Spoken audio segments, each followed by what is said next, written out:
सवाल है आपके एमएच सेट 2024 का और सवाल नंबर पहला। क्या बोल रहा है ये बोल रहा है speech fluency is worst affected with damage to. ठीक है, यानी कि आप जो बोलते हैं, आपकी जो फ्लुएंसी है उसको बहुत ही गंदे रूप से जो है क्षति होती है या बहुत ही खराब होता है अगर कहां पर डैमेज हो जाए। ऑप्शंस आपको दिए हुए हैं यहाँ पर pyramidal tract, Broca's area, pontine region और वेर्निकीज एरिया। हो सकता है आप में से सभी लोगों को इसका आंसर मालूम हो, और आंसर क्या है? आंसर है इसका यहाँ पर ब्रोकाज एरिया। उसी के साथ साथ इसको याद रखने का क्या तरीका है कि ब्रोका से आप क्या करते हैं, ब्रोका से करते हैं आप बोलने का काम, यानी बोलने का मतलब क्या होता है? स्पीच। ठीक है, उसी के साथ साथ एक निमोनिक पहले भी शेयर किया हुआ है, अगर आपको नहीं मालूम है तो सुनिए। यहाँ पर आपको ध्यान रखना है केवल एफबी के बारे में, आपको ध्यान रखना है केवल व्हाट्सएप के बारे में जो आप आम जीवन के अंदर इस्तेमाल करते हैं। अब ये फेसबुक और व्हाट्सएप क्या है? ये जो बी है ये स्टैंड करता है किसके लिए? ये स्टैंड करता है इसी ब्रोकाज एरिया के लिए। यहाँ पर जो आपका डब्ल्यू है ये स्टैंड करता है किसके लिए? ये स्टैंड करता है आपके वेर्निकीज एरिया के लिए। ऐसे समझ में नहीं आएगा, चलिए चलते हैं स्क्रीन के ऊपर एंड यहाँ पर हम समझते हैं। ये जो आपको दिख रहा है ब्रोकाज एरिया कौन से रीजन में है? ये है आपके फ्रंटल रीजन में, जो आपका आगे वाला भाग है, अगर वाला भाग है वहां पर है, इसलिए आपको समझ में आ गया। इसको एफबी बोला जाता है। ठीक है, फ्रंटल ब्रोका, ऐसे आप इसको याद रख सकते हैं फेसबुक की तरह।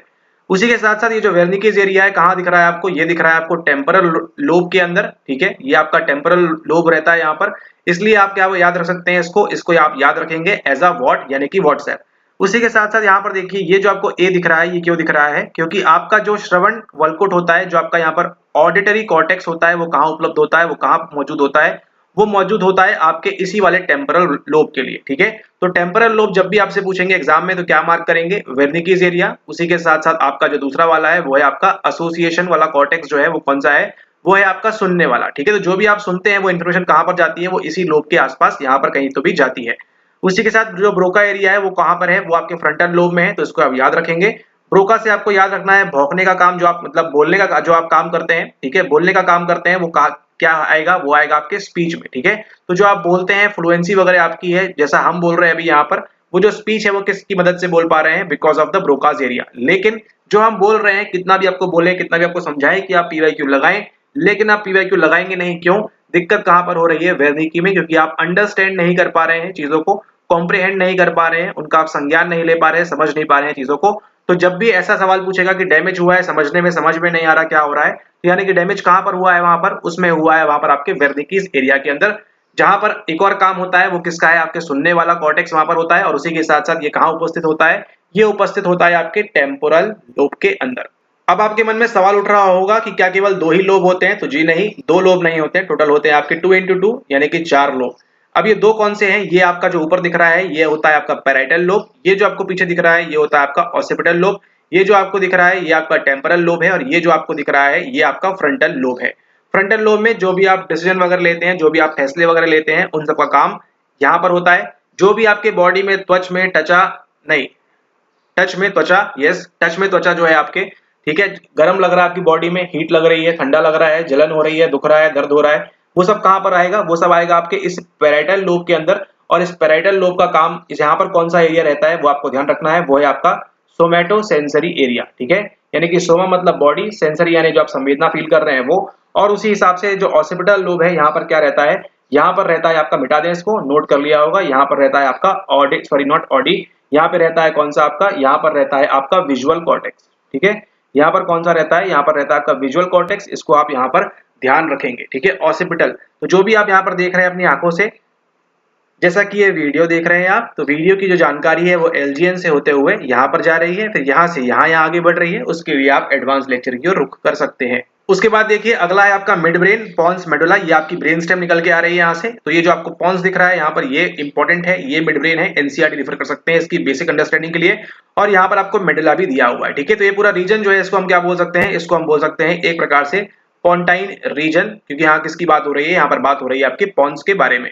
और यहाँ पर देखिए एक और इंटरेस्टिंग बात, यहाँ पर जो आपको दिख रहा है आर्क्यूएट फास्टिकुलस, अगर आपने देखेंगे रिसेंट में आपके यूजीसी नेट परीक्षा के अंदर सवाल पूछा गया था कि ब्रोकाज एरिया एंड वेर्निकीज एरिया को whom is connected who, okay, मतलब किसके द्वारा कनेक्टेड है? तो यहाँ पे आंसर क्या रहेगा आपका? यहाँ पर रहेगा आपका आर्क्यूएट फास्टिकुलस। ठीक है, तो सवाल अगर आपसे पूछता है कि ब्रोका एरिया और वेर्निकी एरिया ब्रॉडबैंड 1 to 21 जो भी है, इन दोनों को कनेक्ट कौन करता है? कनेक्ट किया जाता है यहाँ पर आपके आर्क्यूएट फास्टिकुलस के द्वारा। ठीक है, तो यहाँ पे सही आंसर क्या है, speech fluency is more worst affected with damage to आपके ब्रोका एरिया में, क्योंकि आपको मालूम पड़ गया पोंटाइन का देखिए आपकी बात करने से स्पीच से कोई मतलब है नहीं, यहाँ पर वेर्निकी का भी आपकी कोई मतलब है नहीं, मतलब किससे है, इसका मतलब है आपकी अंडरस्टैंडिंग से, और पिरामिडल ट्रैक की भी यहाँ पर बात नहीं हो रही है। ठीक है, पिरामिडल ट्रैक्ट जो है यहाँ पर इसकी बात भी नहीं हो रही है किसी भी रूप में। क्यों? क्योंकि यहाँ पे किसकी बात होती है, ये आपके मेडुला वाले जो रीजन है, अभी आपने देखा इस प्रकार से ब्रेनस्टेम में मेडुला पॉन्स ये वाला, यहीं से जो है आपका ट्रैक्ट जाता है, तो ऊपर के जो भी आपके मोटर न्यूरॉन्स हैं वो सिग्नल कहां तक भेजते हैं, आपके स्पाइनल कॉर्ड तक, तो वो सब काम जो है किसके द्वारा होता है, वो इस पिरामिडल ट्रैक्ट के द्वारा होता है। ठीक है, तो ये था आपका एमएच सेट 2024 का सवाल नंबर 1। इसी प्रकार के और वीडियो देखने के लिए आप चैनल को सब्सक्राइब करके रखें, वीडियो पसंद आई हो तो लाइक करके रखें, और इसी प्रकार से और वीडियोस को देखते रहें, ताकि आप जो है एग्जाम के अंदर सवाल सही सही करके जाएंगे।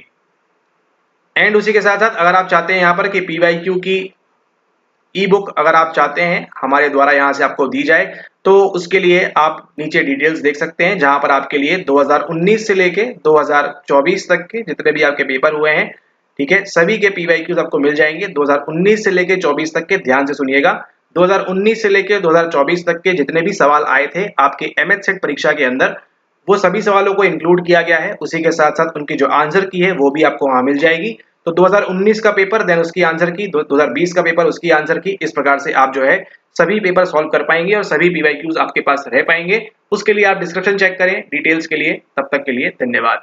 लेकिन जाने से पहले जो भी आपने देखा, जो भी आपने सीखा, उसके बाद जरा देखिए कि क्या आपको ये पीवाईक्यू बन रहा है, और आपको समझ में भी आएगा कि पीवाईक्यू लगाना आपके लिए कितना इंपॉर्टेंट है, क्योंकि PYQ do get repeated number of times. सवाल देखिए, सवाल नंबर 77 आपको पूछा गया है मार्च वाले सेशन के अंदर, यानी कि 23 यानी 24 में अभी आपने जो सॉल्व किया उसके एक साल पहले ये सवाल पूछा गया था। सवाल क्या था, वेर्निकीज एरिया कंट्रोल्स स्पीच कॉम्प्रिहेंशन। ये तो शायद आपको बनना चाहिए अभी। नॉन फ्लुएंट एफेजिक्स शो वेर्निकी डैमेज, क्या होता है क्या नहीं होता है वो आपको यहाँ पर ध्यान रखना है। नॉन फ्लुएंट की बात कर रहे हैं, आंसर आपको बनना चाहिए बड़े आसानी से। ठीक है, क्या होगा सही आंसर उसको यहाँ कमेंट करें। ए बी सी डी आपके सामने 4 ऑप्शन दिए गए हैं, जो भी आपको लगता है सही आंसर है उसको यहाँ पर नीचे कमेंट करें, और पीवाईक्यू लगाते रहिए।